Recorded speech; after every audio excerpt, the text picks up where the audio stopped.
morning, everyone. Hope you're all doing great. Welcome to the next session of your financial management. Today, we will be revising the important key takeaways for your exam.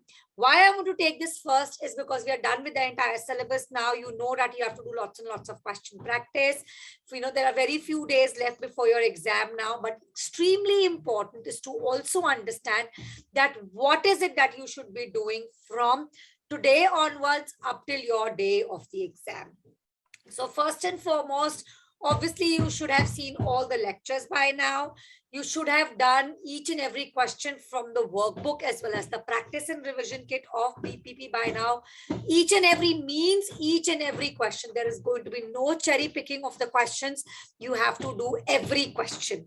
One more very important thing for everybody to, understand and appreciate in the FM paper is that theory is going to be extremely important as well. 50 marks is going to be allocated, at least approximately 50 marks is going to be allocated for theory questions. So yes, it's just not a number crunching question in a paper. It's also going to have a lot of theoretical concepts being tested. So that is something that you must consider. Also, in your revision phase, there are a few things that you have to do. You have to do at least 4 to 5 mock exams on the CBE practice platform. On the practice platform means you have to sit down there for 3 hours and do it like an actual exam. Section A and Section B will get automatically checked by the system itself. Section C question you can self-mark as well. Practice platform. Now, why I'm saying so is because it's very important to check what you have written, whether it is appropriate or not. Definitely, you can share your scripts with me as well. I'll be more than happy to check and, give you constructive feedback on that. Also very important is to look at the examiner's report. The examiner's report is a very key, you can say, document that is prepared by the examining team after they have reviewed all the scripts of a particular session. So like now we'll be sitting for December 22 exam.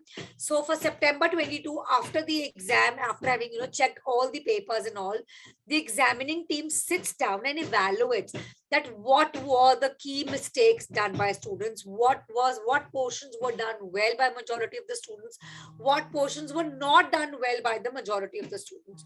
So it's extremely important for us to understand that, yes, we need to make sure that we are looking at, we are learning from other people's mistakes. So it's very important that we also don't end up making the same mistake. So yes, please learn from other people's mistakes. So now we will be going through each one of them. But before that, let's very quickly have a quick, round of the exam in terms of the subject, in terms of the deliverables of the subject, and what we need to do out of the whole thing. So the subject is, the aim of the subject is to obviously develop the skills and the knowledge which would be expected of a finance manager in relation to investment, in relation to financing, in relation to dividend decisions being paid by the organization. And if you look at it, these are the broad aspects that we have done in our curriculum as well, right? So we looked at investment decisions, extremely important, financing decisions, extremely important, as well as dividend decisions, extremely important. Now, very simple, like I said, it's very important to learn from the mistake of others. So please get your expectations, clear in terms of what is it that the examining team really, expects from you. So the examining team expects you to perform. So that is, do some numbers, but not just stay there. You're also expected to comment on your calculations, perform some critical abilities, demonstrate an understanding of the syllabus, as well as use the information which has been given in the question. It's very important for us to be able to use the information which has been given to us. So if we are just ignoring, whatever the question is saying, obviously the examining team will not appreciate that, right? That you have not considered the kind of information which was given to you. You've not been able to perform some critical abilities on the data that was provided to you. So extremely important to do that. Also important is to have a look at the examiner's report. This is exactly what I was just referring to. Let me share the quick link with you of where you can access the past examiner's reports. Let me open it up for you.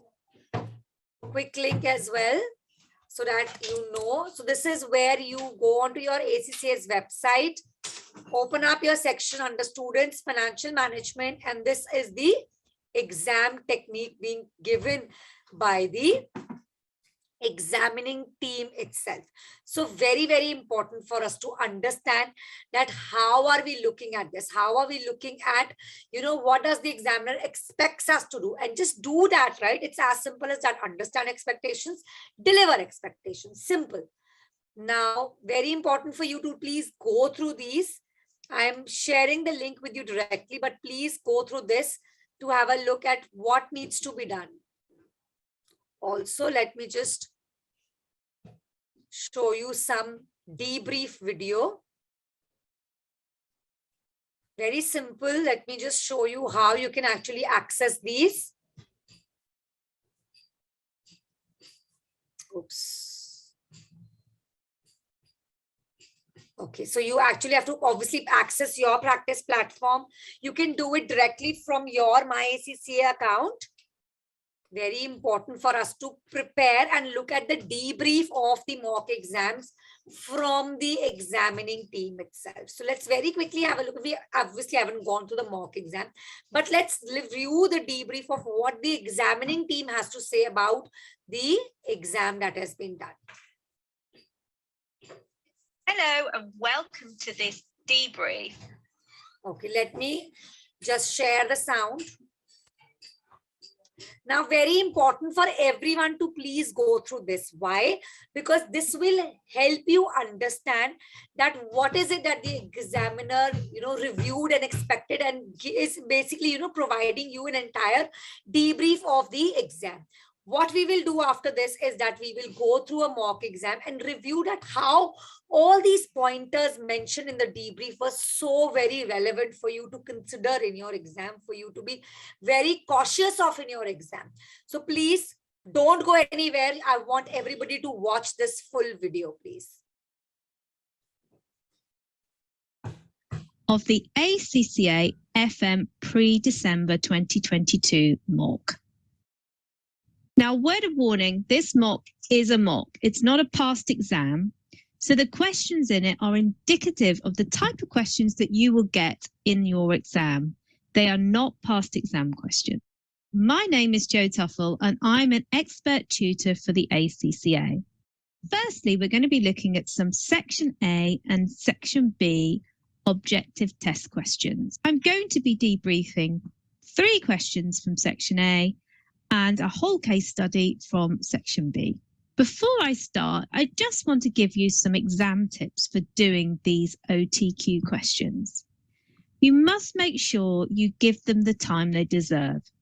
Please do not rush through these OTQ sections. They're worth 60 marks, and that's a large chunk of your exam to be rushing through. When you come to Section A, look at the 15 questions as a chunk. Go through and do the easy questions first, flagging those which you find a little bit more difficult. Then come back in the time to look at those harder questions so that you can then approach them with a fresh mind, knowing that you've done all those easy ones and hopefully you've passed the section. With Section B, again, look at those of one question. There's 5 questions in each of those case studies. And so you need to look at them as one whole question to do in about 18 minutes. Again, approach the easy ones first and then look at the harder ones towards the end of the time. There is a balance of difficulty in these questions. So there will be 2 easier ones, 1 mediocre and 2 hard. Make sure you get those easy marks first. So I'm going to be looking at questions from the working capital area, the business finance area, and the risk management area. Don't forget to join me for the webinar later this month, which will debrief some of those other questions in the OTQ area. So the first question I'm going to go through in Section A is question 6. This comes from the working capital part of the syllabus. In particular, it's inventory management. And we're being asked to find the optimum order quantity to minimise costs. It looks like we're going to need the economic order quantity. So remember, you have got a formula sheet. And here it is. At the top, there's the economic order quantity. Now it's the square root of 2 times the cost of ordering times the annual demand over the annual cost of holding 1 unit. Let's read the question. Coffee company has daily demand of 30 bags of sugar every day for 7 days a week in a year. So there's your annual demand. You need to times 30 times 7 times 52. Don't fall into the trap of doing 30 bags of sugar for 365 days a year. They've been specific here. It's 7 days a week for 52 weeks a year. Next we come to each bag costs $1.50 each. That's the purchase price. The cost of placing an order is $5. That will be the order cost. And the inventory holding costs are 10% of the inventory purchase cost per annum. So we have all the information we need. Please note it says round to the nearest whole number. It won't let you put the answer in unless you put it to the whole number. So I'm going to call up the scratch pad and the calculator. So first of all, we need to know what our demand is. So D is going to be 30 times 7 times 52. Our cost of ordering has been told to us, and it is $5. And our cost of holding is 10% of $1.50. So we can pop all that into the calculator straight away. You could start with your square root sign and then put it all into the calculator in one go. So it's 2 times 5 times the annual demand of 30 times 7 times 52, all divided by the holding cost, which is going to be 10% of $1.50. I'll probably put that in brackets. So 0.1 times by $1.50 and then close brackets and then enter. And the answer is 853.229. So remember to do it to the nearest whole number. So that would be 853. So we're now looking at question 9. This is from the business finance part of the syllabus. We're being asked to calculate an appropriate beta for South Company to use in its cost of equity calculation. Note it says to 2 decimal places. Now, South Company is a private company. Therefore, it's not on the stock exchange. And so it's unable to calculate its own cost of equity as a result. Therefore, it's going to use North Company, which is a listed company, which is very similar to South Company. So South Company has a debt equity ratio of 1:3. North Company has a debt equity ratio of 1:4. You must read those the right way round. Debt is 1 and equity is 3. North Company's equity beta is 1.5 and corporation tax is 40%. So in order to do this, what you need to do is de-gear North Company's equity beta to find the asset beta. Then you need to re-gear that asset beta to the debt and equity ratio of South Company. And then you need to put it to 2 decimal places and pop the answer in that box. To help you, the asset beta formula is on your formula sheet.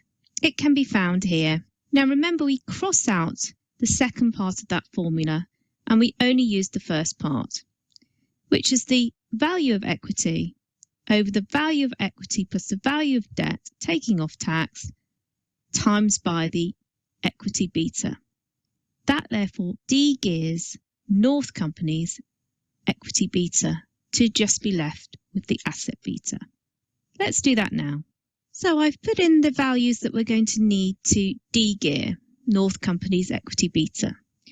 You now use the calculator and do it in stages. So first of all, we're going to be calculating VE over VE plus VD. So it's going to be 4 divided by, open brackets, 4 plus, open brackets, 1 times, now 1 times 1 minus t. 1 minus t will be 0.6 because it's 1 minus 0.4. So therefore 0.6, close brackets, enter. That is the fraction, which we now need to times by the equity beta of 1.5. And therefore the asset beta is now 1.3043. We're now going to re-gear. Now to re-gear, remember we swap around the equation. We swap around the beta A and the beta E, and we put the bottom on the top and the top on the bottom of the fraction. So we start with the fraction, open brackets, 3 plus, open brackets, 1 times 0.6, close brackets, then divide by 3. Gives you 1.2. We then times that by the asset beta 1.3043, and we get 1.565. We need it to 2 decimal places, so therefore I'm going to put in 1.57. Now the answer will allow a range of answers due to roundings. So if you get 1.55 or 1.56, then the answer would still be marked correct. So I'm now going to review question 14, which comes from the risk management part of the syllabus, specifically interest rate risk management. So here we're asked, a company wishes to hedge against interest rate movements on a loan that it's going to take out in 6 months' time. It will borrow the funds for a further 6 months. Now we've been given the options of interest rate futures or a forward rate agreement. We've been asked which of the following will best help hedge the risk. So there's one to select. So the actual answer is the last one, which is enter into the 6 to 12 forward rate agreement. And the reason is the forward rate agreement period is stated from the start date to the end date. And as we are going to start in 6 months' time, take out a loan for 6 months, so 6 plus 6 makes 12, so the end date will be in 12 months' time. So it would be incorrect to say that it's a 6 to 6 forward rate agreement. That would be a misunderstanding in thinking that you're going to take out the loan in 6 months for 6 months. That's incorrect. Now, it is possible to use interest rate futures, but neither of those options are correct. So where you're saying sell interest rate futures expiring in 12 months' time, it is correct for a borrower to sell interest rate futures and then close by buying in 6 months' time, not 12 months' time. You would close at the point that you're taking out the loan in 6 months. The second option is therefore incorrect, buy interest rate futures expiring in 6 months' time, because that would be a depositor who would buy interest rates futures now and close by selling in 6 months' time. So remember, if you're going to use interest rate futures to hedge against a loan, you must think borrowing, sell, buy, BSB. If it's a depositor hedging against a deposit in 6 months' time, then it would be DBS. Deposit, buy, sell. I hope that's clear.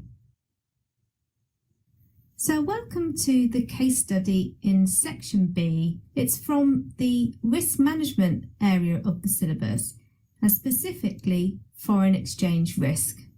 The case is on the left-hand side. It's relatively short.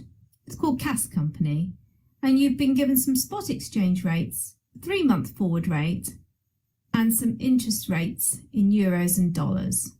The first question is a calculation question. This is question 26. It says, what is the value of a forward market hedge to the nearest dollar? Now remember, a forward market hedge uses the forward rate. Don't get this confused with a money market hedge. So we need to pick the right forward rate. CAS operates in a dollar domestic currency environment. It expects to receive €1,000 from an overseas customer in 3 months' time. The spot exchange rate has been given there as a distractor. We want the 3-month forward rate, but we've been given 2 rates. So we need to pick the correct rate that the bank would give to us so that the bank wins. Now, there's a way of doing this. You need to remember that if you're receiving foreign currency, then you pick the high rate. If you're paying in foreign currency, you would pick the low rate. Or if you can't remember that, you should just pick the worst rate. So I'm picking the high rate because we're receiving foreign currency. It's 1.935. So 100,000 divided by 1.935. So the answer is 51,679.58. Now we have to do that to the nearest dollar. So I make that 51,680. I'm just going to prove to you that if you use the other rate, you get a higher figure, which means that the bank wouldn't win. So 100,000 divided by 1.905 is 52,493. The bank is not going to pay you more. They're going to pay you the one that's less, which is 51,680. The other issue is if you times rather than divided.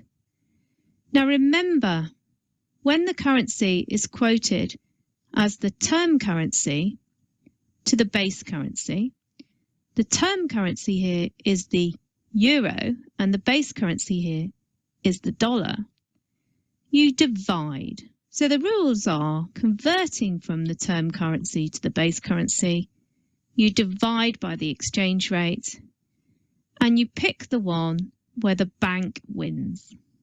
Hopefully that's clear. So we're now on question 27. What is the amount to be deposited or borrowed now in dollars to hedge the euro receipt using a money market hedge to the nearest dollar? So we're now asked to do a money market hedge, but we're not being asked to do the full hedge. We're not being asked for the outcome in 3 months' time. We're being asked, what are we going to deposit or borrow now in the domestic market to set up the hedge? Now, because we're receiving euros, the foreign currency, we therefore need to set up a liability in the foreign market. So we will be setting up a loan in the euro market. We will therefore be setting up a deposit in the domestic market, which is the dollar. So if we know we're setting up a loan in the euro market, which will use that receipt to pay off, then we are going to be using the borrowing rate to discount back that 100,000. Don't forget though, it's a 3-month rate that we need. So the 4% needs to be discounted to a 3-month rate. So simply divide it by 4, it'll be 1%. Once we've discounted it by the 1%, we need to then convert at the correct spot rate.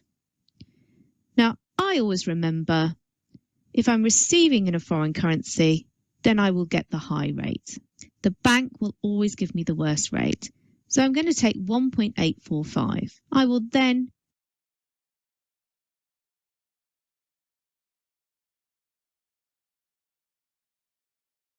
divide by that term into the base currency, and that will be what I'm going to deposit in dollars to hedge the euro receipt. So I'm going to take the 100,000, divide by 1.01 to discount it back to now from 3 months in the future. That's what I've got in euros to borrow, and therefore divide by 1.845 to find out what my 99,000 euros will be converted into dollars that I can deposit now. It says I need to do it to the nearest dollar, so I'm going to do it to 53664. So now we're looking at question 28. Which two of the following statements are true of forward contracts? Well, a forward contract is a future transaction which is bespoke between two parties and is a binding contract. You can't get out of it and you can't change it. You must go through with it. So when we look at those options, they're traded on exchanges. No, they're not traded on the foreign exchange market. They're bespoke. They're between you and the bank. They fix the rate for a future transaction. Absolutely. They can be negotiated after the agreement. No, it's a binding contract at the point of taking it out. So therefore, the final answer is they create a binding contract between two parties is also correct. You can't get out of it. You have to go through with it. Remember, you have to select two. If you just select one, you'll get the whole MCQ wrong. We're now looking at question 29, and this is all about currency options. Now, currency options are a bit like an insurance policy. They give you the right, but not the obligation to go through the contract. But that right is expensive. It comes at a cost. You have to pay a premium, and that premium is paid up front. You can also buy a currency option over the counter, a bespoke one, or you can buy one on the option exchange. They are traded. So let's look at the question. It says, Kaz company has decided to hedge this transaction using a currency option. So the transaction, remember, is to receive 100,000 euros from an overseas customer in 3 months' time. Which of the following statements is true? So we need to pick one. Well, first of all, it says Kaz company should arrange a euro call option. Well, yes, a currency option would give Kaz company the right to buy or sell an amount of one currency in exchange for another. The problem here, though, is it says a euro call option. Well, a call option is to buy currency. So buy euros. We are going to be receiving euros, so we want to sell euros to convert to dollars. So we actually need a put option, not a call option. So that's not correct. Kaz company will pay for the option when it exercises it. No, as I said earlier, it has to pay for the option up front. So the premium is always paid up front, a bit like an insurance policy. Kaz company will enter a binding contract to complete the trade. No, it's a right but not an obligation. There's no binding contract. You can let the option lapse. Kaz company could buy the option on an exchange. Options, as I said, can be arranged for bespoke agreements, or some currencies are traded on an options exchange. So the final answer is the correct answer. Kaz company could buy the option on an exchange. Final question, question 30 of this section B case study, is all about currency futures and swaps. Now, a currency future is a bit like betting on the future exchange rate. They are traded on an exchange market, and that means they need to be standardized in nature, a bit like shares have a nominal value. Futures will have a standardized contract size. And depending on how you structure your contract, you will either be buying or selling currency. So the only one of those options, which is a currency future, is number 3, the standardized contract used to buy or sell a currency. The other 3 options all relate to a currency swap. Now, a currency swap is where 2 parties agree to swap a notional loan from one currency to the other. So within this agreement to exchange debt from one currency to another, the only cost is the legal fees of actually making the arrangement. But the liability for the debt is not transferred. However, if one party defaults on interest payments, the original borrower is liable, which is called counterparty risk. If you'd like further clarification on other Section A and Section B questions, please join the webinar. Okay, so that was a very well explained video. It's very important for you to go through this. Let's quickly do a debrief for section C as well, and then we will review our own mocks. So let's quickly have a look at a debrief for section C video as well. Welcome to this question debrief on the section C part of the pre-December 2022 financial management mock. My name is Jo Tuffle and I am an expert tutor for the ACCA.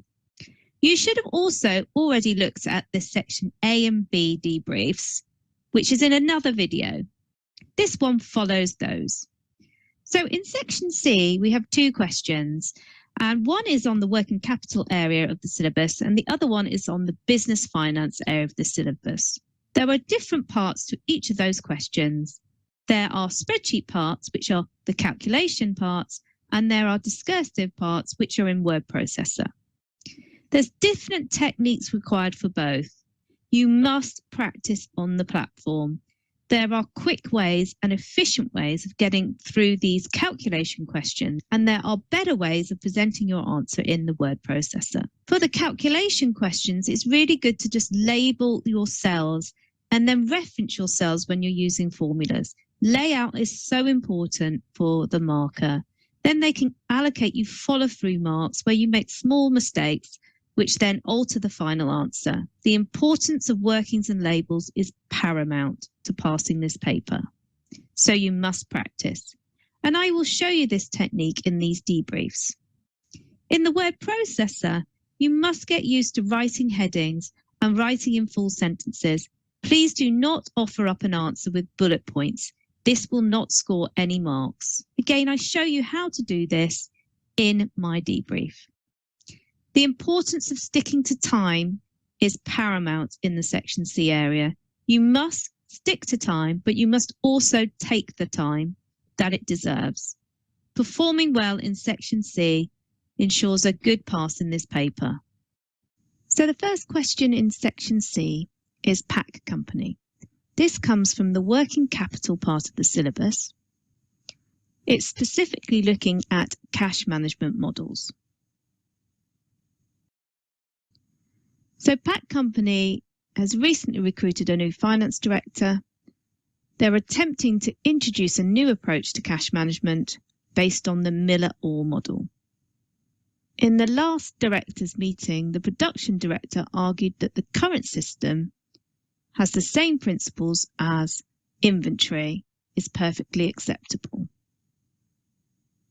So the current system is based on the economic order quantity, and they want to move to a new system based on the Miller-Orr approach.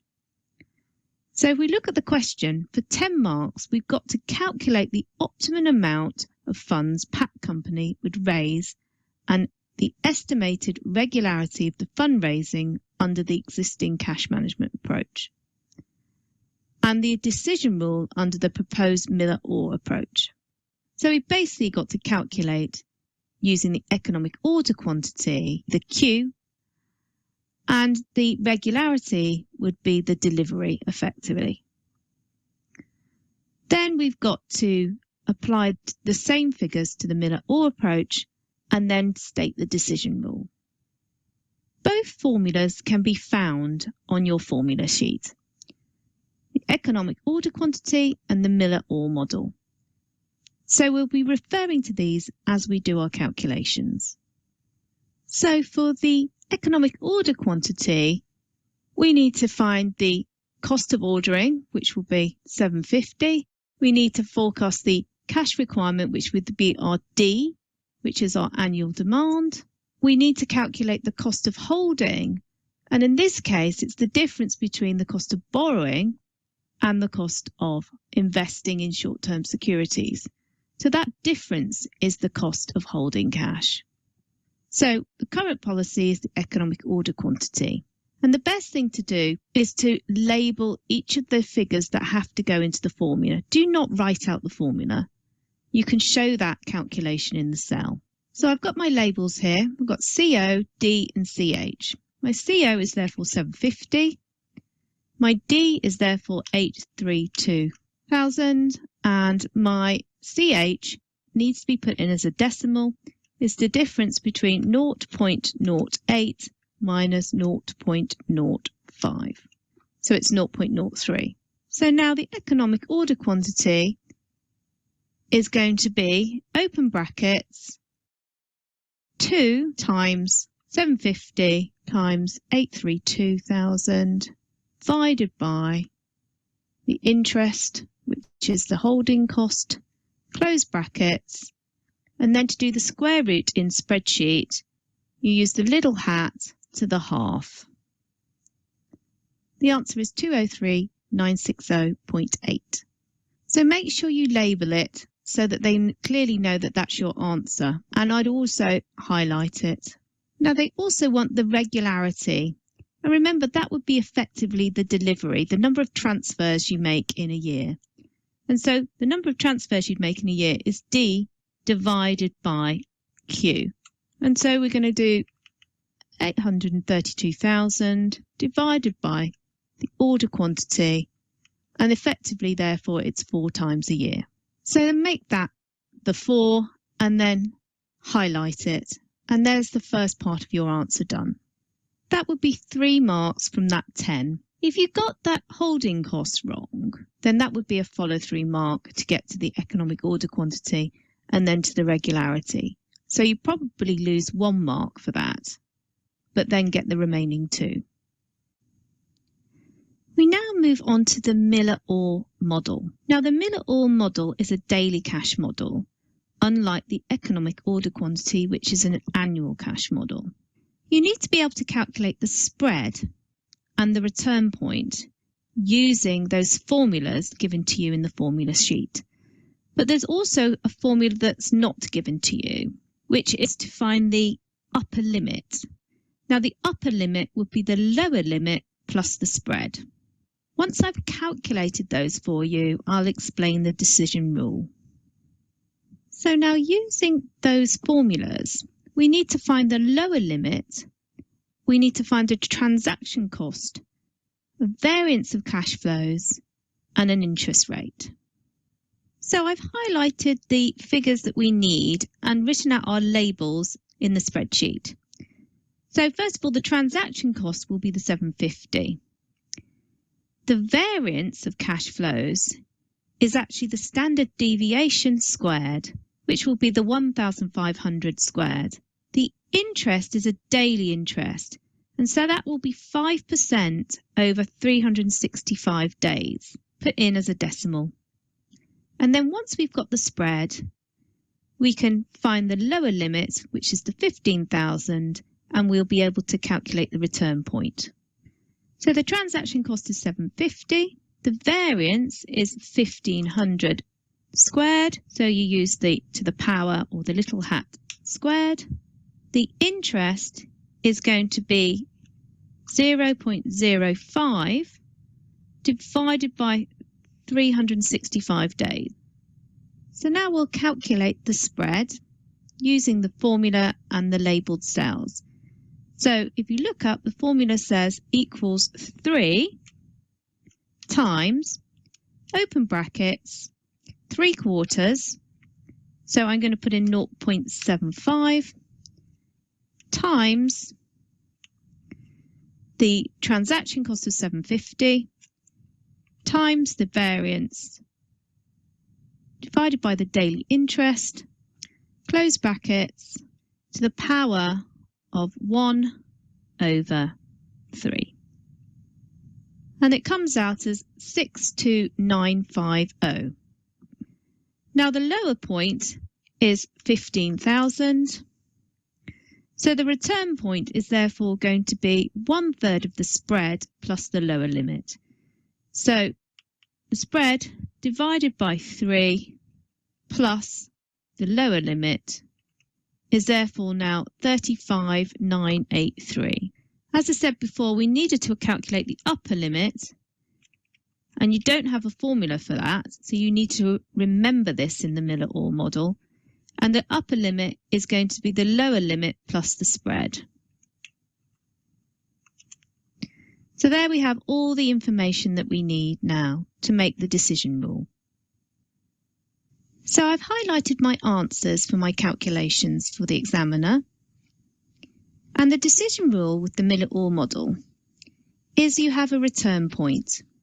You don't want your cash to reach the upper limit or go past it, and you don't want your cash to go lower than the lower limit. So once you do reach the upper limit, you send cash to short-term securities, investments. And that should be enough cash to therefore return you to that return point. If you reach the lower limit, then you do the opposite. You sell the short-term securities and return the cash to your bank so that you reach the return point again. So I've written the first part of that, but I'm just going to show you a quick trick. Do not rewrite this. Copy it to talk about the lower limit. Then just replace this. If the cash reaches the 15,000, then sell short-term securities to return to the return point. So here are the marks. You get 2 marks for the spread, 1 mark for the return point, and 2 marks for the upper limit because you had to remember that formula. And then 2 marks for stating the decision rule. There will be some own figure rule marks within those. So if you calculate the spread wrong and you follow that through to the return point and the upper limit, then those will be own figure rule marks. And again, your decision rule will be based on your calculations. So if you correctly state the decision rule using those incorrect calculations, you'll still get those 2 marks. So part B of this question is a discursive question. Discuss the advantages and drawbacks of both methods of cash management. There's 4 marks, so obviously there's 2 marks for each, and you therefore need 1 advantage and 1 drawback for each, and they need to be well explained.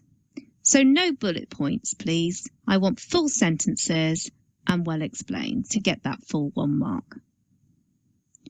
So I've completed the answer here using 2 methods. First of all, for the Bowmill model, this is the correct method. The advantage and the drawbacks are clearly identified and explained in a full sentence. However, the Miller-Orr model, I've just used bullet points. This will score no marks. You need to write in full sentences to get that full 1 mark. I have no idea what you mean by assumes random fluctuations, and the drawback is complex calculations. Why is that a drawback? And why is managed on a daily basis a drawback? You need to explain your points.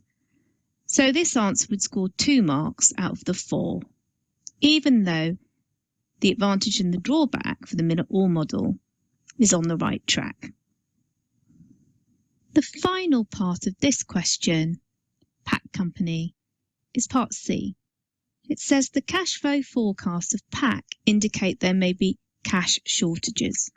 Explain 3 different ways in which pack company could ease the shortages and comment on their acceptability. So first of all, 3 different ways. If you write 4 different ways, then the first 3 will be marked.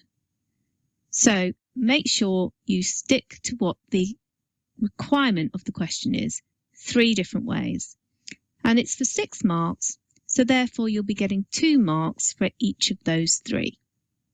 So I've listed out some possible ways to ease the shortages, and then you need to remember that you have to comment on their acceptability. So dividend payments, you'd explain what a dividend is and what you're going to actually reduce and who's going to be affected. And then you have to explain what their acceptability would be. Who would have an issue with it? Delaying capital expenditure, you've got to delay your investment in your business. But again, what would be the effect of that, and would that be acceptable? So there's numerous things there to talk about, but make sure you answer the question. It's explained 3 different ways and comment on their acceptability to get those 2 marks. So we are now on the second question in section C. This is Lackey Company, and it's from the business finance area of the syllabus.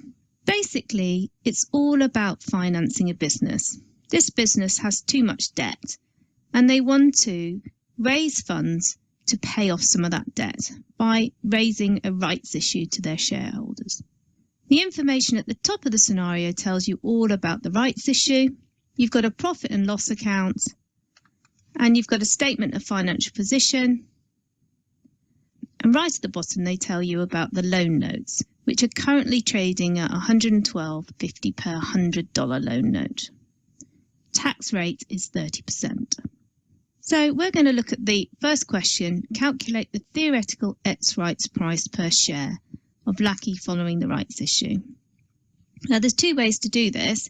You can do it in a total way or a per share way. So in order to calculate the TERP, we need to know what the existing market value of the shares are, what we're going to raise, which is 90, and then how many rights shares that is based on the issue price, and then we can calculate the TERP. So the existing shares in issue are down here, 60 million, $1 nominal shares, so that means there's 60 million shares in issue. So we're going to put 60 in there. The existing share price has been given to us in the narrative above, and that is 750.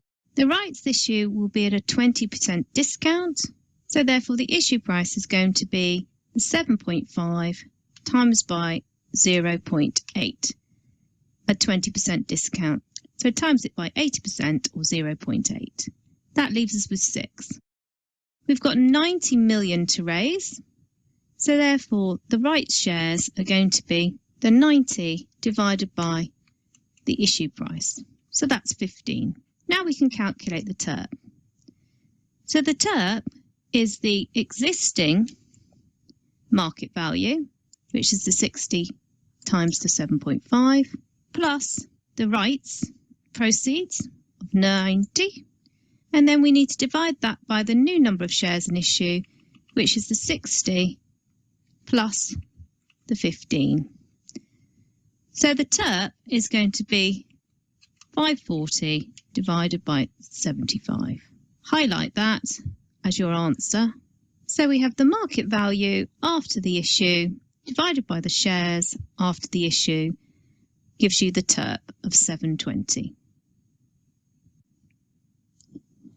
We are now on part B of Lackey Company.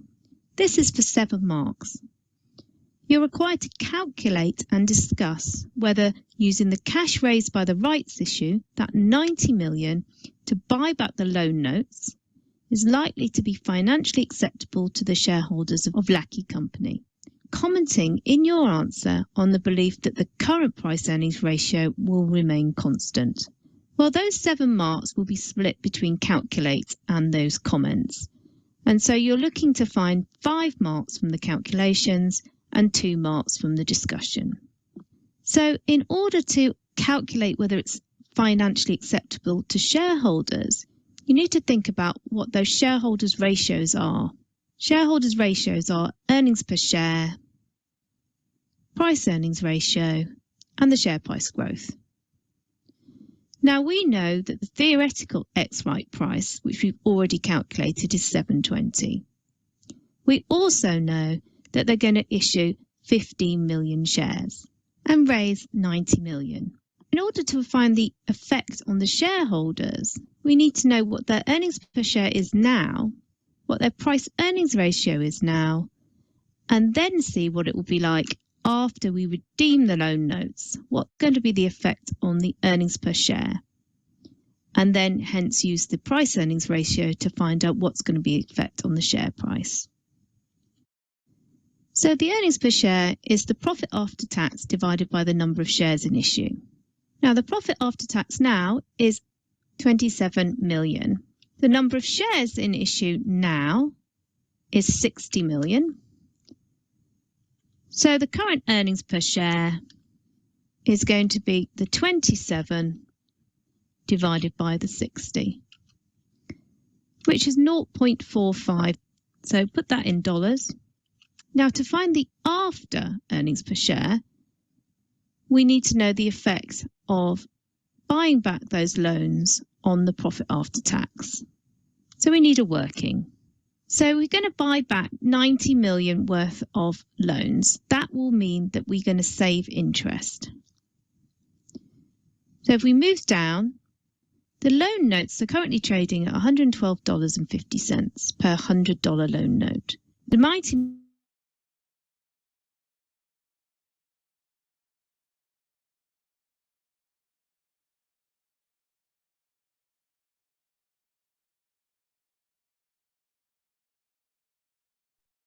Apologies, guys. I just had some electricity issues. Let me play the video again. I'm just going to go back like a moment because I don't know since when the electricity got cut. So I'll just be rewinding the video, say a minute back. I think you should be audible from here onwards. On the That profit okay? after tax. Please just confirm. So we need a working.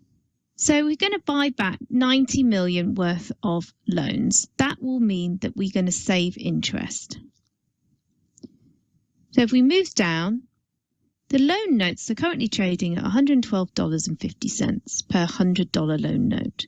The 90 million will not be buying back 90 million worth of nominal loan notes because they're trading up. So in order to calculate the nominal value of the buyback, we need to take the 90 proceeds, divide it by the market value, and then times by the nominal value. That means we can buy back 80 million. The interest on the loan notes is 8%. So the 80 times by 0.08 is 6.4 saved. So to now calculate the new profit after tax, we take the profit before interest and tax of 49. The new interest is going to be the 10 minus the saving. Therefore, the new profit before tax is going to be profit before interest tax minus the interest. Then we tax it. And we're told that tax is 30%. So that times by minus 0.3. And therefore, the profit after tax is therefore going to be the profit before tax minus the tax. So the new profit after tax is 31.78. We now put the after rights issue profit after tax into our earnings per share calculation. And we now need the shares after the rights issue. And we get that from above. Remember, there was an issue of 15 million shares, which we calculated in Part A. So 60 million plus the 15 million means we have 75 million shares after the rights issue. We now need to calculate the new earnings per share, which is the 31.78 divided by the 75. And we get 0.424. You can show that to two decimal places. So the earnings per share has fallen to 0.42, so 42 cents from 45 cents. Now, of course, it's fallen because we've issued more shares. There's more shares in issue. But what would be the effect on the share price? Because we're assuming that current price earnings ratio will remain constant, we need to find the current price earnings ratio and then apply that to the earnings per share to predict what the share price would be. So the PE ratio is the share price divided by the earnings per share. So the current share price, remember, is $7.50. You get that from the information at the top of the scenario. So therefore the PE ratio is 750 divided by the earnings per share. So if you keep that constant, then the new share price will be the earnings per share times by the PE ratio. And we predict that to be 7.06. So now you need to compare that 7.06 share price to the TERP, because the TERP is the theoretical ex-rights price after the rights issue. Here, our share price is lower than the TERP. So hence, this is not going to be acceptable to shareholders. And that's the comment you need to make. So my comment I've put in the spreadsheet just below the answer. The share price is at 7.06, is less than the TERP at 720. So the calculations show that there will be a decrease in shareholders' wealth as a result of the rights issue, redeeming the loan notes. This cannot be recommended. They did want you to further comment, though, on the belief that the current price-earnings ratio will remain constant. We are assuming a constant PE ratio, and so this conclusion is heavily dependent on this assumption. I'd just like to point out that there are spelling or grammar mistakes in my answer. These will be ignored. As long as you can read it and understand it, it will be marked correct. And I've now put the mark allocation on there for you. The calculation marks add up to 5 and the comment marks add up to 2. Remember again, there will be own figure rule marks. So if you incorrectly calculate the loan note buyback to be 90 and not 80, that would have got you half a mark. And then all the other marks flowing from that will be own figure rule marks. So the interest saved, the new earnings per share, and the new share price. So part C is another calculation question for 5 marks. Calculate and discuss the effect of using the cash raised by the rights issue to buy back the loan notes on the financial risk of Lackey Company as measured by its interest coverage ratio and its book value of debt to equity ratio. So here I have set up the pro forma for you and done some of the calculations. Remember, interest cover is profit before interest and tax divided by interest. You need a now column, a change column, and an after column. Debt over equity is what they've asked for. So you need to know debt before and equity before, and you get those from the statement of financial position. The after interest cover need to keep the profit before interest and tax the same. It's just the interest that changes. And that will be the interest that you've calculated in part B. That will be a follow through mark. So if you calculated a different saving in interest to 6.4, that can be followed through. The debt equity ratio for the after the rights issue will be marked right whether you use the plus or the minus 80 or the plus or the minus 90. You then need to comment, has financial risk gone up or down? All that gets you 5 marks. 4 marks for the calculation and 1 to 2 marks for the comment on financial risk, to a maximum of 5 marks. Final part of Lackey Company is D. This says give 2 examples of sources of short-term finance available to a business, stating the advantages and disadvantages of each. This is for 6 marks. So there's 3 marks going for each of your 2 examples. And I've given you the marking scheme there. You need to always state and explain the source. State it and explain what it is. Then do the same with 1 advantage and 1 disadvantage. State and explain. If you don't explain, you will not get the full mark. Now remember, the question asks for 2 only. Do not write any more than 2. You'll only get the first 2 marked. There are technical articles to help you with this section of the syllabus. They're in the business finance area. Don't fall into the trap of talking about long-term sources of finance. We're talking about short-term sources of finance. Those things like overdrafts, trade credit, factoring your trade receivables, supply chain financing, anything that is short-term. Please don't start talking about a listing on the stock market and issuing loan notes. They're long-term finance. Thank you for listening and watching my debrief of Section C. I hope you found it useful. I'll see you next on the webinar.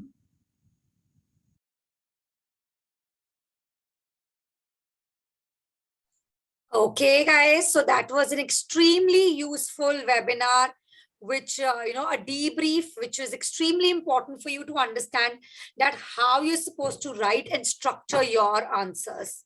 I hope you all liked it. Any doubts you have? Anything you want to specifically ask?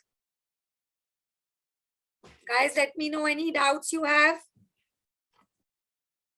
What I will be doing, I will be just very quickly sharing it here as well. Let me just, any questions so far? Please feel free to ask.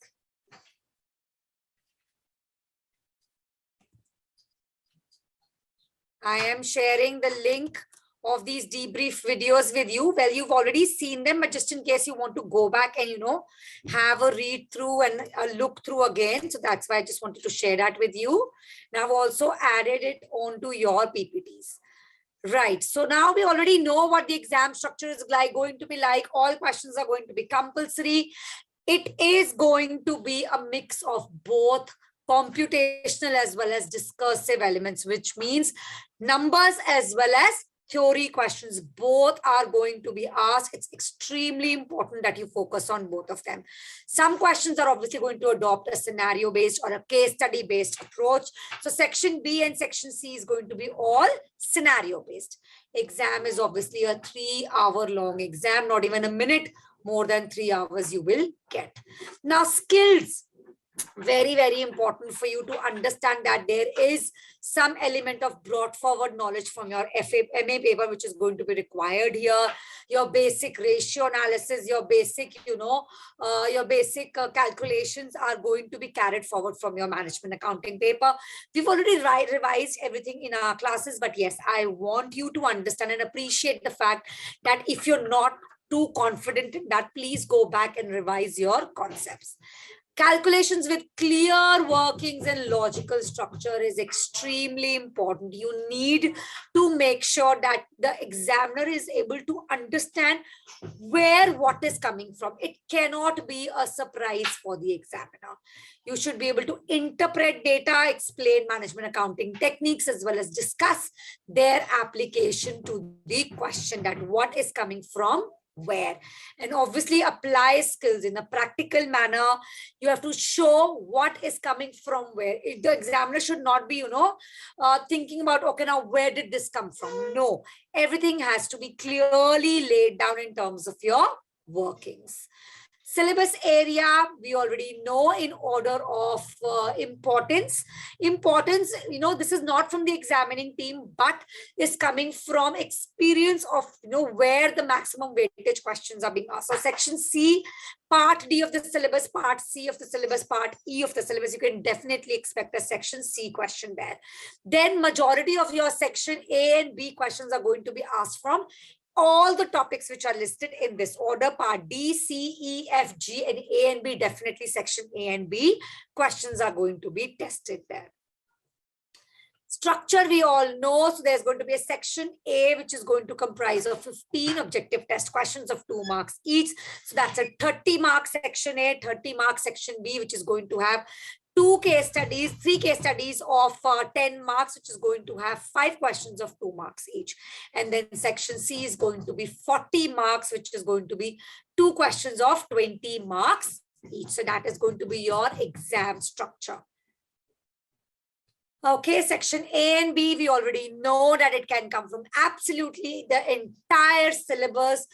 Section A is going to purely have your MCQ questions, so you should be able to identify the correct option.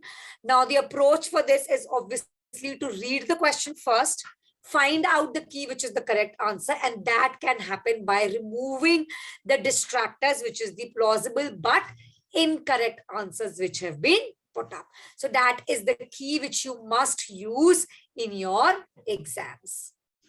Then you have a section C question. Section C questions will mainly focus on the following syllabus area, but a minority of marks can be drawn from any other area of the syllabus.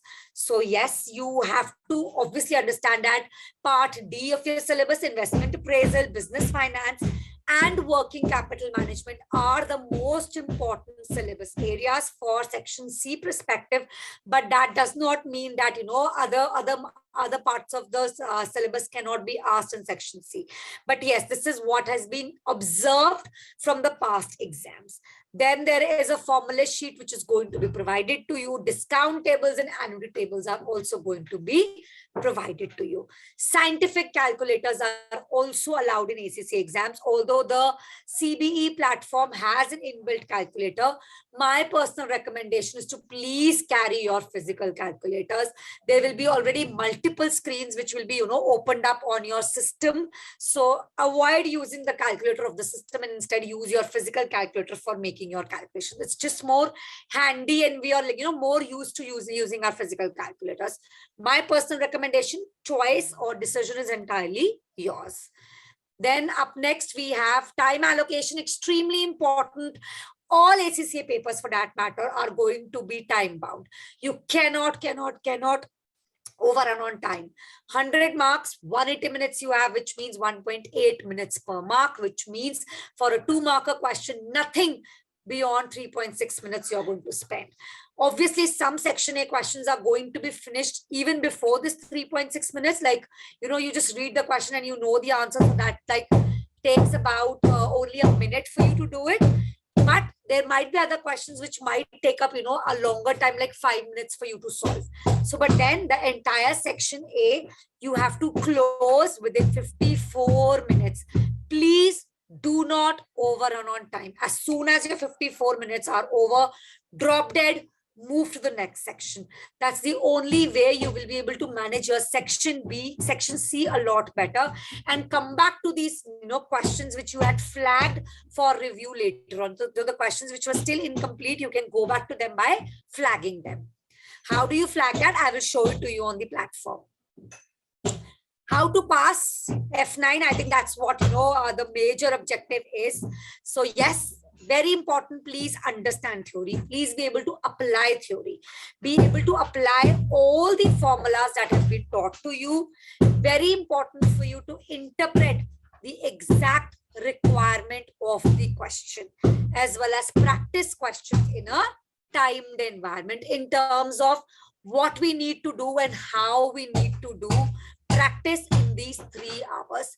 You know, we practice a lot, but on the day of the exam, we feel that under that exam pressure of 3 hours, your performance deteriorates. So how do you make sure that that doesn't happen? That only happens when you've done enough question practice by yourself as well under a timed environment. The CBE practice platform is an extremely important tool for you to practice your mocks. Go to your MyACCA account, open up this link which I'm sharing in the chat box. This is exactly where I am right now. So open up your CBE practice platform. Let me show you mine.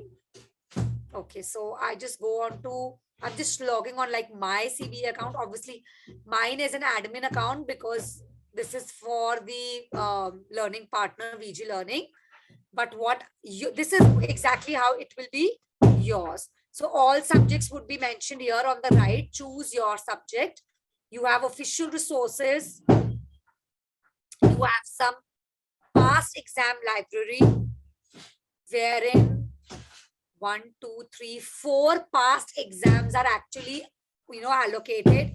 You have some additional practice exams. So you've got 3 practice exams to also look at. So this is like the pre-December 22 mock exam for which we just had the debrief. So now what I want you to do is look at this debrief, look at this mock exam and do this yourself because you've already looked at the debrief for it. So this particular FM pre-December 22 is your homework which you need to do. Then there are some specimen exams, and then there is this blank workspace for you to do your remaining practice and revision kit question answers practice upon. Right? Is this okay with everyone? Where to access these mock exams? Is this okay with everyone, guys? Please let me know. Apologies for the little disturbance today. There's some construction work going on in my society. But I want your doubts or confirmations from everyone. Naman, Parinita, Zishan says, okay. What about others?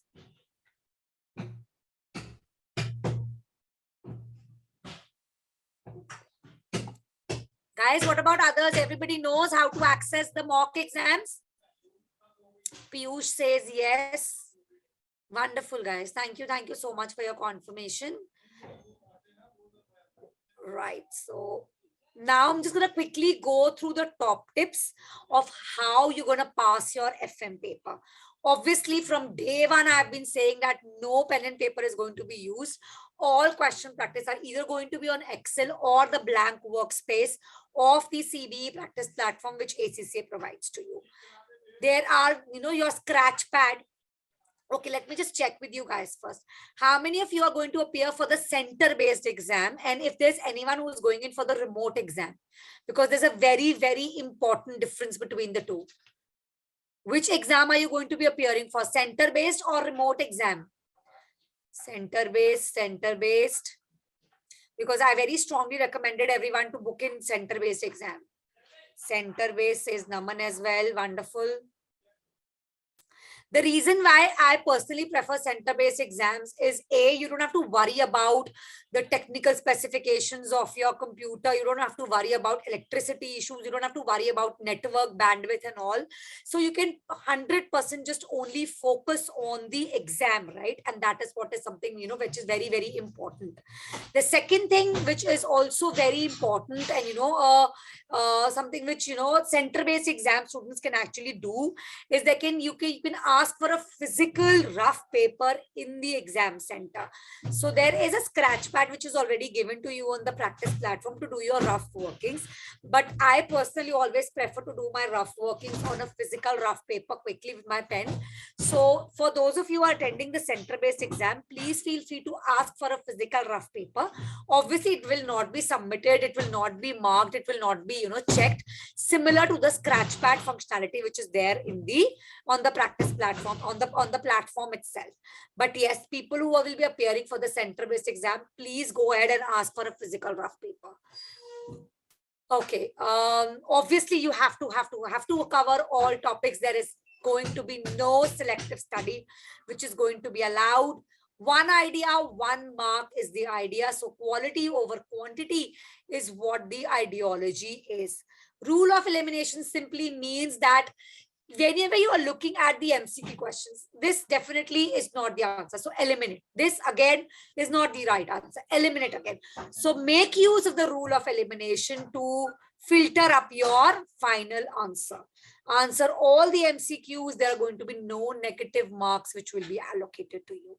Own figure rule simply means that entire marks are not for just giving the final answer. As you write down your steps in the exam, you keep on gaining the marks step by step as well. Subjective answers, please use headers, make small paragraphs explaining every header, no bullet points. You have to put down a bullet in the form of a header, but explain with the help of a small paragraph as well. Extremely important for you to follow all these tips, please.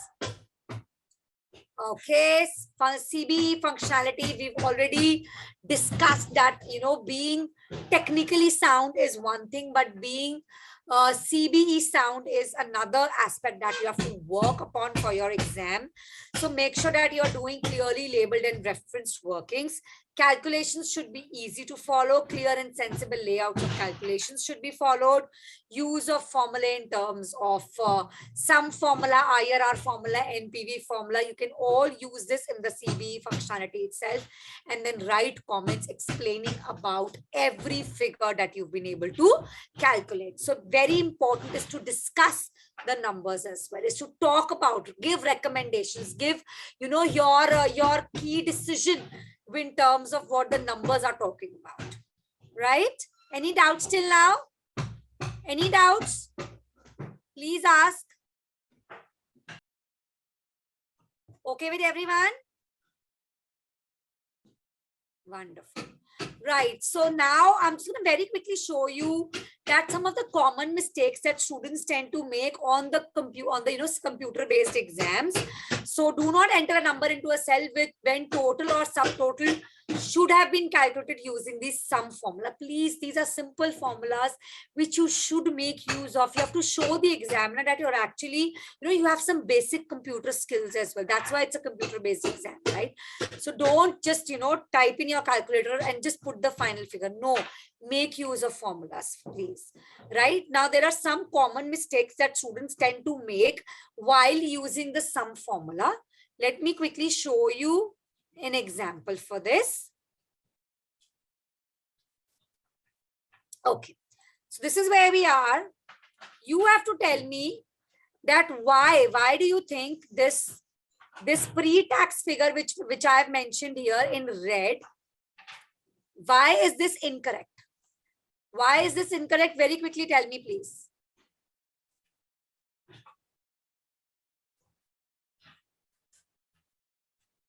Formula used in cell C5, D5, E5, F5 is incorrect. Why? Because these are some of the very common mistakes that students tend to make. Minus sign not used properly. Yes, so what has happened basically is that cost was already put in a minus. So when you were doing your pre-tax figures, what you should have done is that you should have done your plus. Ma'am, the spreadsheet in the exam will be like Excel. Yes, absolutely, Parinita. Don't tell me you still don't know that. Have you not opened up your practice platform? Have you not seen the spreadsheet as yet? Parinita, don't give me the heart attacks at this point of time. Let me show you what it looks like.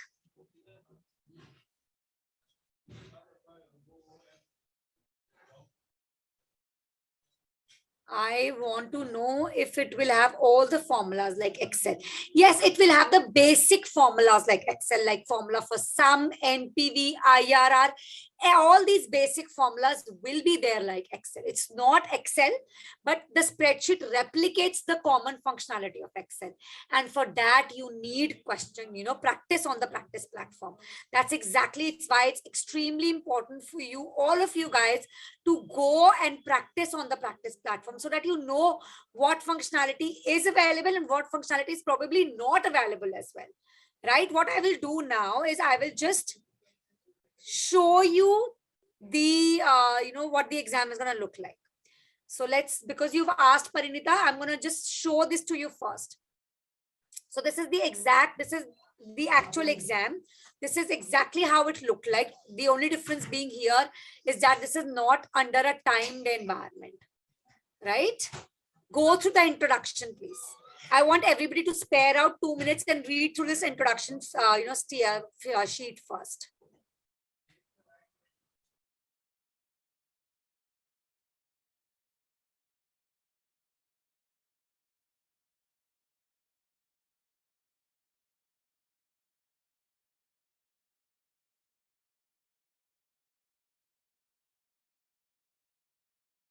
Done reading, guys?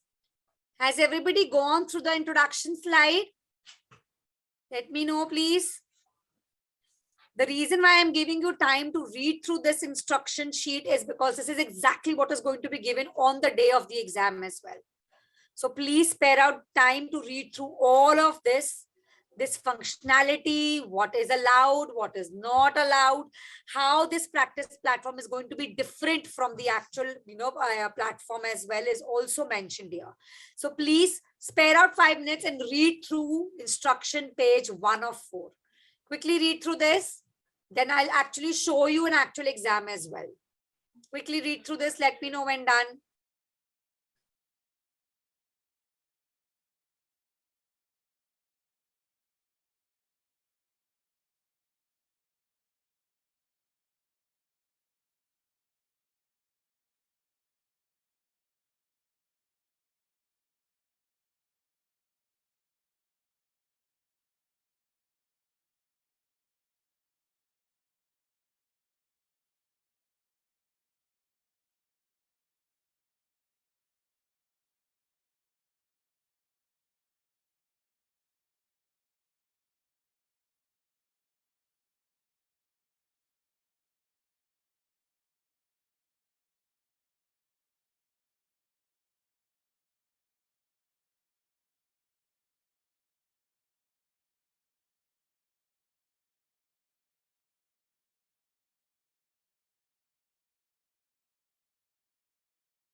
Done reading, guys?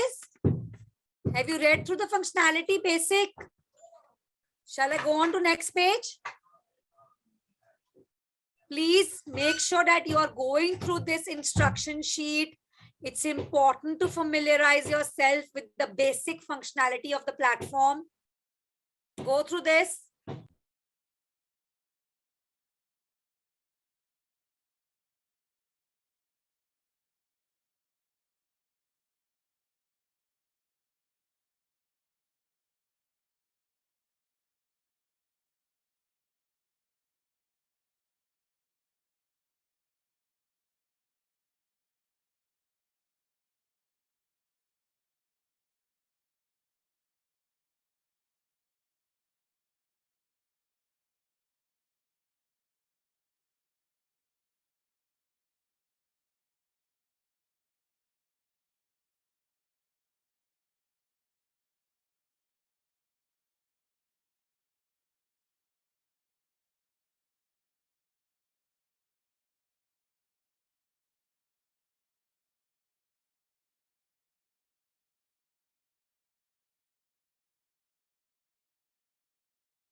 Please make sure that you're going through this, because on the day of the exam, I don't want you to be, panicking, reading all this for the first time.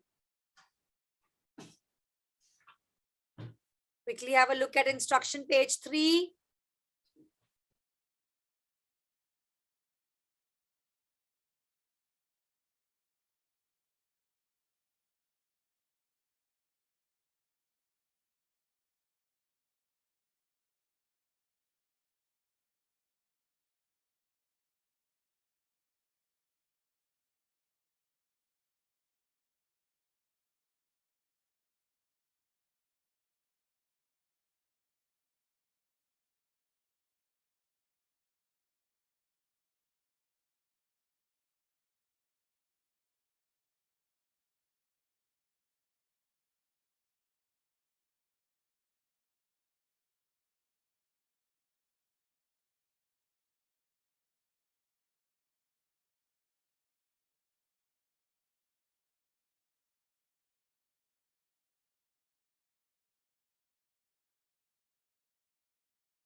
Last instruction sheet, quickly go through this.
Okay, so everybody done through with the instruction sheet? Is everybody okay with the general instructions of the exam? Please, guys, it's extremely important because after having read through these instructions on the day of the exam as well, you will then click yes and begin your actual exam. So I click yes and pops up my actual exam. Now this exam obviously is only having a section C or format in it. It doesn't have section A and section B. But there are some practice exams which also have section A and section B questions for you to practice upon. Now, this is a typical section C question. Why I'm showing this to you is because Parinita asked that whether the functionality is going to be like Excel. So just look at this spreadsheet which is going to be available to you, Parinita. So if I just, type in some figures and do my basic formulas, they are available to me on the platform. Also, I can make use of the formulas of equals to NPV equals to IRR, just the way I have shown you in the classes also. So it is, even though it's not Excel, it very much replicates the basic functionality of Excel, right? Is this okay with everyone? How to, you can even copy paste information from your question directly onto your Excel. Formatting will obviously be lost, so you will have to just format it again. You have the formula sheets available to you here. So this is your formula sheet of the formulas which will be given to you, your present value tables, your annuity tables. The first 4 pages of instructions which we've just read would again be available here on the exam. And then some CBE related question is what, this spreadsheet is what I want you to please read. Everybody spare out 10-15 minutes at home and read through this, please. This basic computer related question help book which is given on the practice platform of all the functionality. You have to read through this. Each one of this very clearly explains every functionality which is available, right? I really hope, guys, you will be sincere enough to read, because I obviously can't keep giving you time here in the class to read through everything, but you have to read through this yourself, right? Okay, so we were here. So yes, clearly we see that the sum formula was used incorrectly. Why? Because this was already a negative. So pre-tax should have been C3 plus C4 and not C3 minus C4, right? Now, tell me what is wrong with C9, D9, E9, F9. Again, what is wrong with this formula? Quickly tell me. Quickly go through. What is wrong with this formula? Why, again, we've incorrectly used the sum formula here. How the use of the sum formula has been done incorrectly. Quickly, I want you to tell me.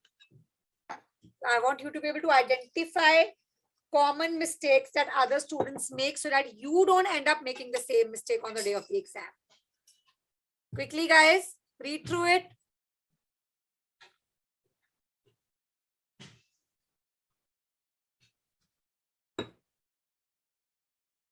Okay.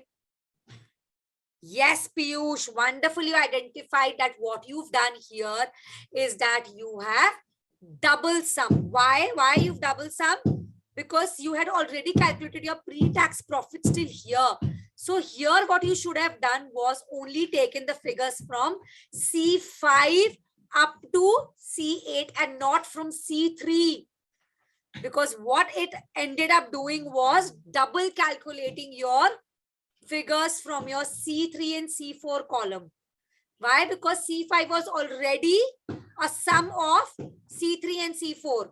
Is that okay with everyone? I hope everybody identified that.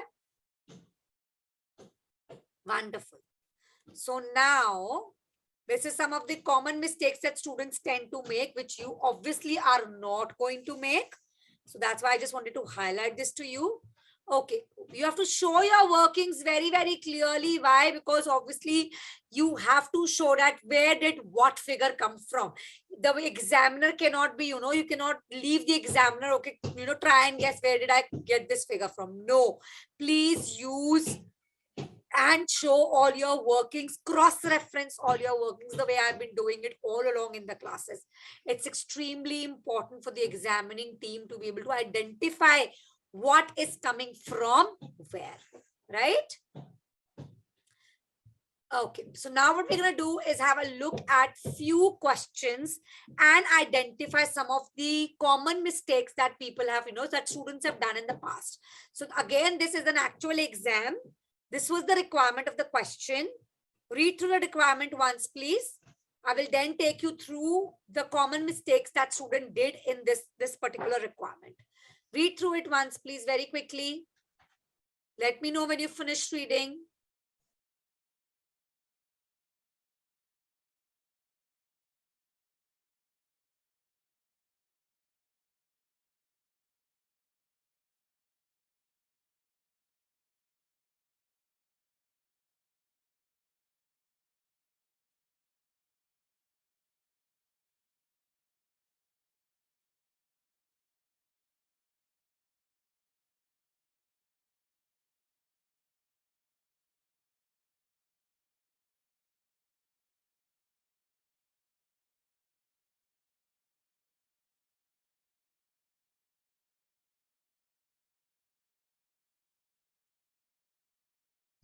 Guys, done with the requirement? How long does it take to just to read the requirement of the question? Why are you not confirming if you've read it? Okay, so now what I'm going to do is quickly show you how some of the students tend to, what mistakes some of the students tend to make. So let's have a look at Tufa company. So this is the Tufa company question. Right. So now tell me what is incorrect with the use of the formula here in B1 cell. So this is how they've calculated the cost of equity. Is this right, or is there something wrong with the use of this formula? Tell me quickly.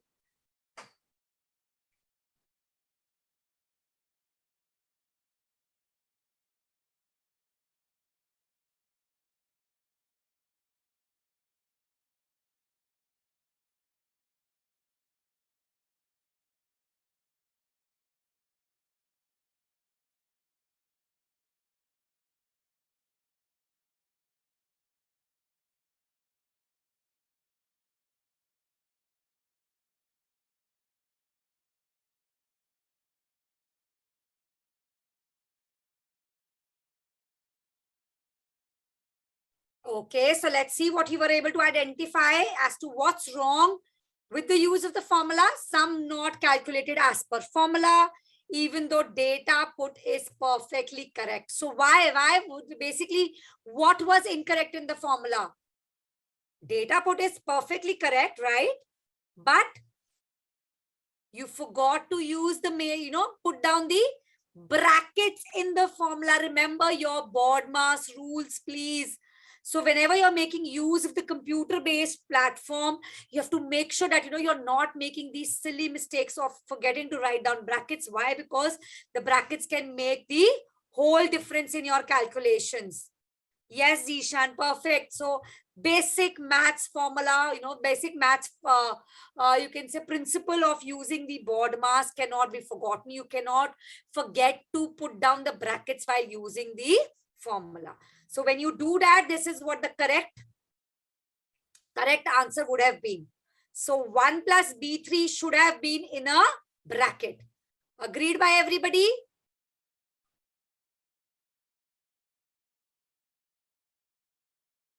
Okay, so now let's have a look at how we can make use of the formulas, the functions. Like I said, NPV, IRR, all of these you can simply make use from your, from your computer platforms itself. It just makes your calculations so very easy for you to make. Also very important is to go through these guided sessions given by the ACCA. So let me just show you what the guidance given by the ACCA team is all about. So let's have a look at another very useful resource. So we have Guide to CBE Specimen Exams. So what we're required to do here is have a look at how to make use of these very important study support resource in terms of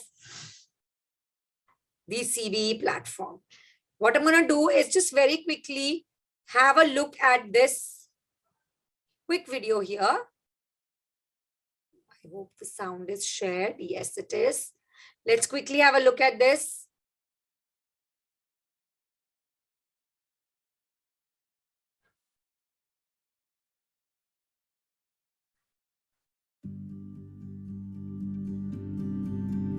ACCA is known for thinking ahead.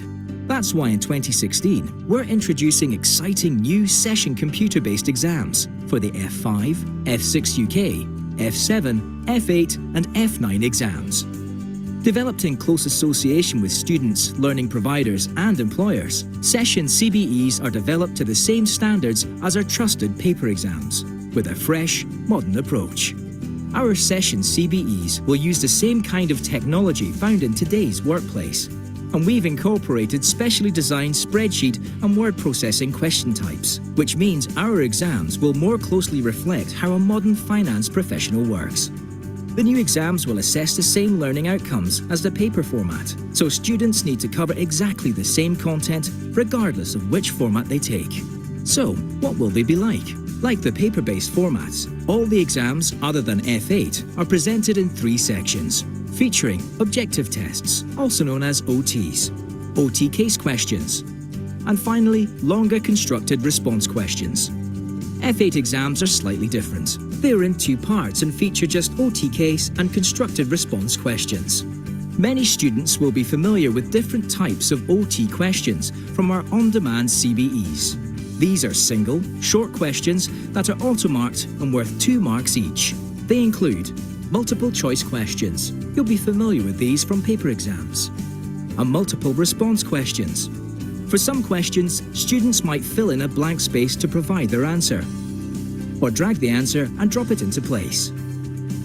They may be required to select the answer from a drop-down list, or indicate their answer by clicking on a specific part of an image. They may also need to click on various sections of the screen to give their answer. Students have to answer the whole question correctly to earn their 2 marks. There are no partial marks. All of the F5 to F9 exams, including F8, contain a section of OT case questions. Each OT case contains a group of 5 OT questions based around a single scenario. These can be any combination of the single OT question types, and they are auto-marked in the same way as the single OT questions. The OT cases are written so that there are no dependencies between the individual questions. So, if a student gets the first question wrong, this doesn't affect their ability to get the other 4 correct. The OT case scenario remains on screen so students can see it while answering the questions.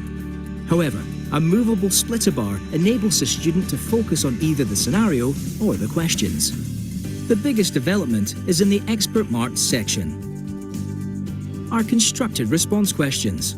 For these question types, students will produce individual written and numerical answers, which they insert into blank spreadsheets, blank word processing pages, or pre-formatted templates. Because students provide unique answers, either in their own words or by calculating and presenting numerical answers in spreadsheets, this section will be marked by experts, and all workings and calculations will be viewed and assessed just like in paper exams. Students aren't being assessed on their computer skills though. The exams are designed to assess their knowledge of the subject and how they apply it in a modern workplace situation. The exams are easy to navigate, even for students who are less familiar with computers. They'll be able to flip forward or move back, use the navigator tool to jump to a question or section and flag questions they want to come back to later. What's more, there'll be no more worries about messy handwriting. It'll be much easier to edit answers. And of course, spreadsheet functionality will allow for quicker calculations. For students who like an area to do rough workings, there's an on-screen scratch pad for notes and calculations that will be available throughout the exam. Students will also be given scrap paper at the exam centre if they want to jot any notes down. But it must be remembered that what's written in the scratch pad or on the paper notes won't be marked. So if a student has any notes or workings for the constructed response questions that they want the marker to see, they need to make sure it's contained within the spreadsheet or word processing tools. All the functions and editing tools required, from currency symbols to subscript and superscript, are in the toolbars and menus. And there are helpful features like an optional timer and built-in calculator. Formula sheets and tax tables are a click away, along with basic instructions to help with word processing and spreadsheet functionality. A range of interactive learning resources will allow students to practice exam-style questions and gain experience of the session CBE features. These include specimen exams and a new online workspace so students can practice their constructed response questions. Other support resources include a session CBE guidance document that gives more detail on exam functionality and question types, and detailed study support videos for each exam. Rigorous and robust testing, innovative assessment techniques, world-class learning resources. Preparing now for what's ahead.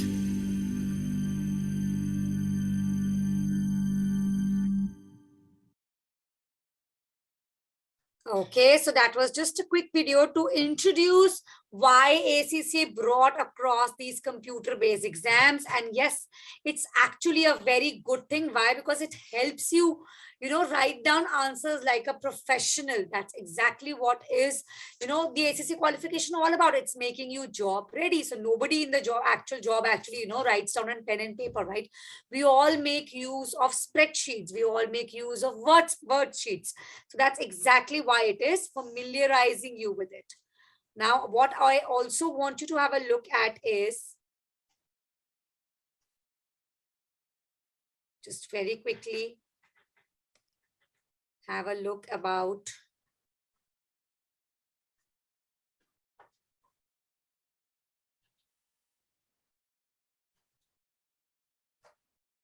your basic information regarding your FM paper. So let me just show you from basically how I reach this. I'm sure everybody knows, but I'm just showing it to you again. So what we need to do is go to our home's about student section, study support resources, press the ACCA qualification, select your paper, that's FM. And now you have all the resources for your FM exam. Now, this is something which is very, very important for you to look at. The examiner's report, as soon as you do a mock exam, open up this relevant examiner's report for that paper and read through it, please.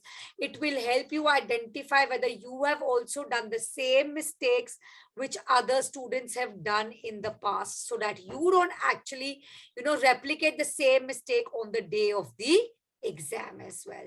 So very important tool. Also very important tool is your technical articles. Again, they help you in identifying and broadening your horizon in terms of every topic. Now, these are extra articles which have been written by the examining team themselves. So they are obviously extremely important, because you can definitely use them in enhancing your theory questions. Then you have the exam technique is what you must go through. Now, very important is to read through the mind of the FM marker. How do you read through this? Please download these 3 documents and read through these 3 documents. It's extremely important that you spare out some time and read through the examiner's mind. I'd shown them to you previously as well, but yes, they are very, very important. Okay, so what do we have here? This is again somewhere you can access your practice platform from. You have access to your past, few questions, exams, and the pass rate is obviously somewhere around 50% average. So if you do whatever I am asking you to do, you will, definitely be amongst the 50% students who will pass their exam. Now we have the use of the functions, which is extremely important. Okay, so now let's have a look at another question. Corporate company, read through the requirement once, please. Then I will show you how to make use of this functionality as well. Quickly read through it, please. Let me know when you finish reading the question.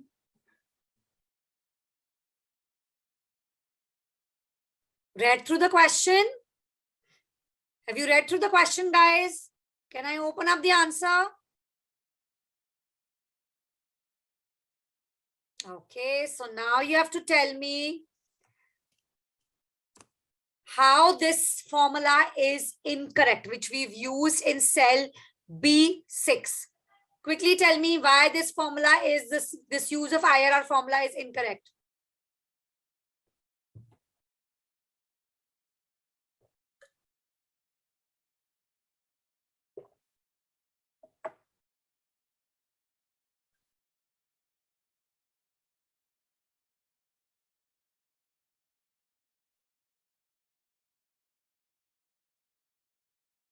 Quickly go through it. Let me know why this 6.23 is incorrect.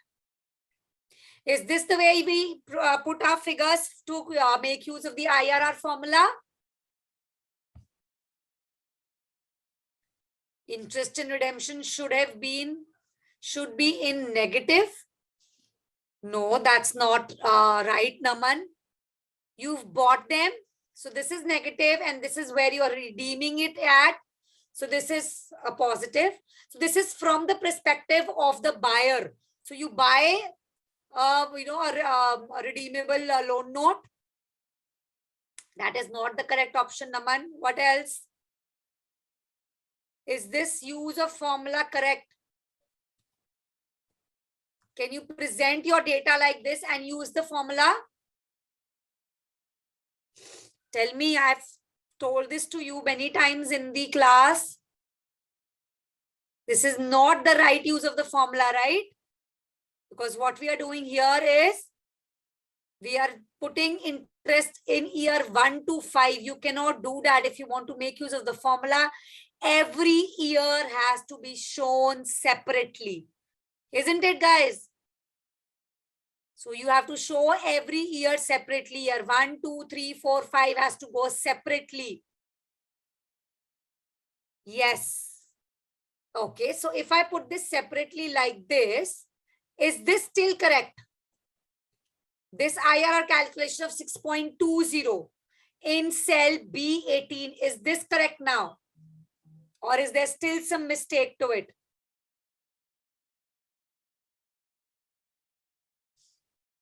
Tell me, what is the mistake in the use of the IRR formula in cell B18? So what is the mistake? Yes, so the final year you have to net off the interest and the redemption value and then make use of the formula. So this is exactly how it should have been used as it has been done in cell B28. So the final year, the redemption value will be your net figure, wherein you will be putting down the redemption value plus the interest figure in the same column, and then use the IRR formula. Is this okay with everyone? Does everybody understand this?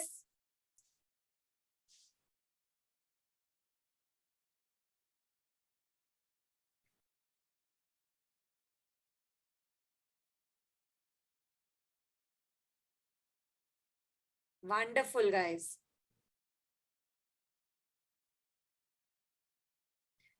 Wonderful, wonderful, guys. Okay, so please make sure that you're not making these silly mistakes, because yes, students tend to make these mistakes. So what you're required to do for the best use of the practice of the CBE platform Yes, you should show all your workings separately. You should formulate the cells correctly. You should use a formula as acceptable, but obviously the formulas have to be used properly and not the way which I've just shown it to you. The layouts have to be professional in terms of, what comes before and, just properly putting down your NPV layouts, your redemption layouts. And there you have definitely timed question practice is a must for you to pass your paper. Okay. Top tips for section A now. Quickly read through it. I've explained them many times. So I will not be repeating, but I want you to quickly read through the top tips for section A.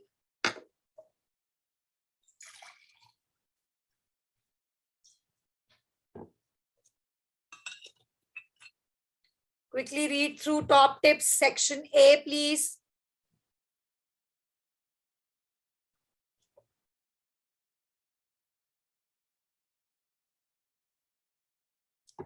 Let me know when you finish reading. You know this already. Section B, again, top tips. Quickly read through them.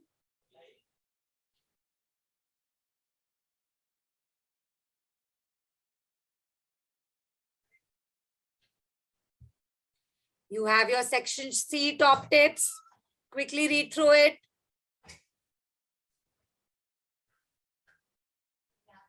Okay.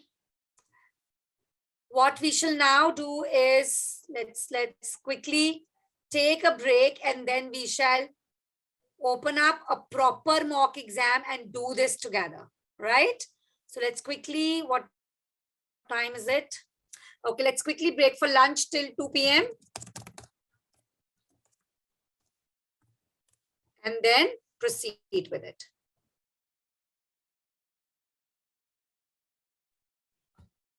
Okay, I hope everybody is back from the break.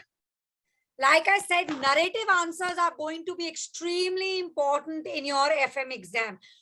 You have to write the narrative responses with a lot of special consideration being given. Address the requirement, what has been asked for, and not what you wish that the examiner would have asked for.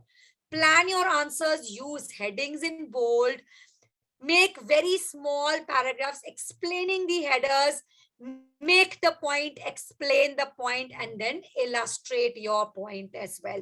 You will do that using the scenario which has been given to you. Extremely important. Please make sure that you're not getting confused in this, right? Is that okay with everyone? Now, let me just show you how to critically discuss an answer, how to make your recommendations, and what should be done. So critically discuss means what? Do you just give one thing? No, you're required to critically discuss it. Critically discuss means give the positives as well as the negatives for it. Recommendations should be given for based upon facts and figures. So you cannot just recommend anything randomly. It has to be justified with what, if you're recommending this, why are you recommending this? So justify it with facts and figures. This is something which is extremely important. Now I will show you one example. There is a question on your screens. Let's review some practical, answers that students can write on this, and what kind of return, what kind of marks will they, they should expect out of it as well. Quickly read through the requirement first. So you're required to determine the use of optimum replacement cycle for the company's car fleet. It's a 4-mark discursive question. Something like this will only fetch you 1 marks out of 4. Read through it, please.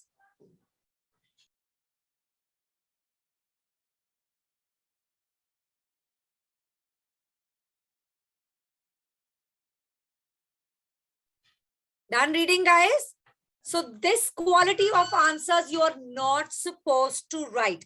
What instead is expected from the examiner is something like this, which will fetch you marks. So what you are doing is you're going to get 2 marks for doing your calculations of each cycle. you're going to get 1 mark for showing how to calculate your expected, your equivalent annual cost. Then you're going to get 1 marks for a clear decision rule as to why you are choosing what. And then even in such an answer, if you go ahead and write more, that is, you give away the assumptions also, this will fetch you 0 marks. Why? Obviously, because the requirement of the question did not ask for it. So you were not supposed to write this, so writing extra will also not fetch you any marks. But writing the relevant things in the correct format is what is going to fetch you proper marks which are required. Okay with everyone? Guys, is that okay? So please read out the key message. This key message is not from me. This key message is from the examining team. So definitely something that you have to consider.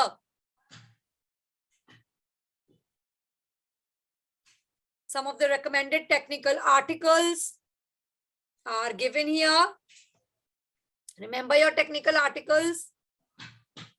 Also, there is a full-fledged mock exam which I have already solved. So you can definitely refer to that also on the YouTube channel, which I've just shared with you. So just do a mock and do a full-fledged mock exam as well. Now, what we will be doing is we will have a look at a mock exam. I will just select one mock exam for all of you. You have to do this before you come for the class tomorrow. So I'm just assigning a mock exam to everyone. Open up your practice platforms. Go to the official resources. Go to past exam library.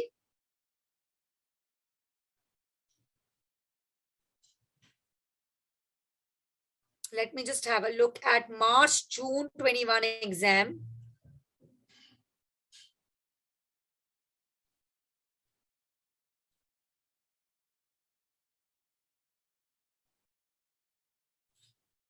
Okay, not this one because it's not giving you section A, section B as well. I want to give you an exam which will have all section A, section B as well as obviously section C.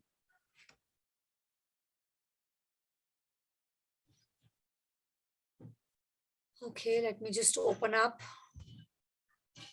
I think because I've already done them in my previous classes, it's just showing it to me directly. But what you are required to do, okay, let's do this. Let's do the practice exam 1. FM practice exam 1 is what you're required to do. Everyone. Is that okay? So before you come for the class tomorrow, make sure you're done with this FM practice exam 1 from your practice platforms. We will then review this together. Is that okay with everyone? Everybody understands the homework? Please give yourself 3 hours. Sit like an exam. I understand that this might be the first time you're doing a full-fledged exam, but you have to do it. We have to start practicing under timed conditions. We have to start practicing on the practice platform, right? So we will go through this practice exam tomorrow together. Okay with everyone? Wonderful. I shall see you guys tomorrow then. Thank you guys. Bye-bye.